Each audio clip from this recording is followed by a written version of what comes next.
تخيل إن السر الأعظم في بناء الأهرامات ما كانش في الفراعنة نفسهم، لكن في جيش العمال اللي بنوها.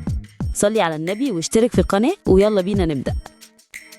لقرون طويلة والعالم كله فاكر إن اللي بنى الأهرامات كانوا عبيد، ناس بتشتغل بالصخرة تحت الشمس الحارقة والكرباج. لكن في يوم من الأيام اكتشفوا مدينة كاملة جنب هرم خوفو غيرت كل اللي نعرفه. مدينة ما كانتش للملوك، دي كانت مدينة العمال. العلماء لقوا فيها بيوت منظمة وشوارع وحتى أفران ضخمة كانت بتخبز آلاف الأرغفة كل يوم. ده ما كانش مكان للعبيد، ده كان مشروع قومي عظيم. الأدلة كشفت عن نظام غذائي قوي، لحوم وأسماك وخضروات وفاكهة. والأغرب من كده اكتشفوا مقابر للعمال دول نفسهم. الهياكل العظمية بتاعتهم كانت بتحكي قصة تانية خالص.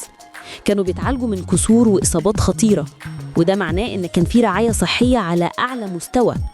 تخيل إن عامل بسيط وقتها كان بيتعالج من كسر في دراعه